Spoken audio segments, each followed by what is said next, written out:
মাশাআল্লাহ 7 দিনে কোয়েল পাখির বাচ্চাগুলো অনেকটাই বড় হয়ে গেল। আর এই 7 দিনে আমি এই ব্রুডিংয়ে কী করেছিলাম সেটাই আপনাদেরকে জানিয়ে দেব। আর সেই সঙ্গে আজকে কয়েকটা কোয়েল পাখি ডেলিভারি দিলাম, তো সেটাও আপনাদেরকে জানিয়ে দেব। আসসালামু আলাইকুম, আশা করি ভালো আছেন। তো এখানে আমার কিছু দেশি মুরগির বাচ্চা রয়েছে। তো এই বাচ্চাগুলোকে আমি কোয়েল পাখির বাচ্চার সঙ্গে একসঙ্গে ব্রুডিং করেছিলাম এবং একসঙ্গে ইনকিউবেটর মেশিনে ডিমগুলো দিয়ে বাচ্চাগুলো ফুটিয়েছিলাম।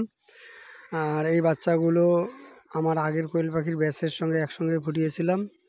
তো মাশাআল্লাহ বাচ্চাগুলো সবগুলো সুস্থ আছে। তো আমি একটা বাচ্চাকে একটু দুর্বল দেখলাম, ওর চোখ মুখ দেখে একটু বুঝলাম যে বাচ্চাটা একটু অসুস্থ হতে পারে।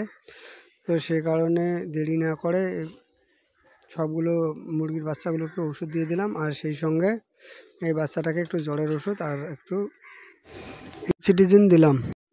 অনেক দিন থেকে এই মুরগির বাচ্চাগুলোকে ঠান্ডার ডোজ দেওয়া হয় না, তো ভাবলাম এই মুরগির বাচ্চাগুলোকে ঠান্ডার ডোজ দেই। তো আমি এই ঠান্ডার ডোজটা এই বাচ্চাগুলোকে 3 দিন দেব। আর এখানে এক ভাই খাওয়ার জন্য কোয়েল পাখি নিতে যাচ্ছে, তো সেই ভাইকে আমি এখান থেকে 6টা কোয়েল পাখি নেবে, তো এখান থেকে আমি সেই ভাইকে 6টা কোয়েল পাখি দিলাম। তো আপনারা এই ভিডিওতে দেখতে পাচ্ছেন এখানে যে কোয়েল পাখিগুলো দেখতে পাচ্ছেন, তো এখান থেকে কিছু কিছু পাখি বর্তমানে ডিম দিতেছে। যদিও বা সবগুলো পাখি এখনও ডিম পাড়া শুরু করেনি, তো আশা করা যায় কয়েকদিনের মধ্যে এই পাখিগুলো সবগুলো ডিমে চলে আসবে। তো আপনারা আমার জন্য একটু দোয়া করবেন। আর আমার চ্যানেলটা যারা এখনও পর্যন্ত সাবস্ক্রাইব করেননি, তো তারা আমার চ্যানেলটা সাবস্ক্রাইব করে আমার পাশে থাকবেন।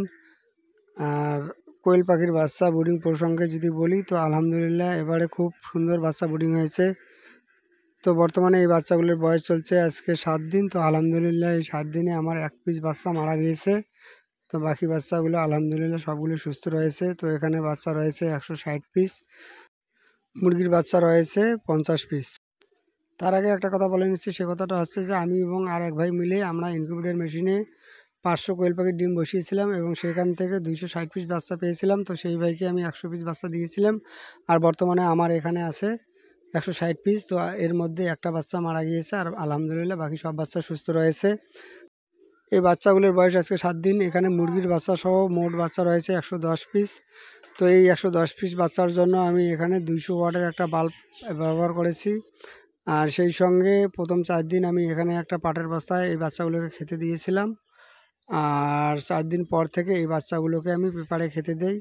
তো আলহামদুলিল্লাহ এতে আমার বাচ্চাগুলো মাশাআল্লাহ সুস্থ রয়েছে। আর রাতের বেলায় আমি এই বুড়েরটাকে একটু ঢেকে রাখি আর দিনের বেলা বুড়েরটাকে সম্পূর্ণ খুলে রাখি। তো আলহামদুলিল্লাহ এতে আপনারা দেখতে পাচ্ছেন বাচ্চাগুলো কতটা সুন্দর রয়েছে, কতটা সুস্থ রয়েছে। 3 দিন এই বাচ্চাগুলোকে দিয়েছিলাম টেট্রাসাইক্লোনিক আর 5 দিন ব্যবহার করেছিলাম মাল্টিভিটামিন।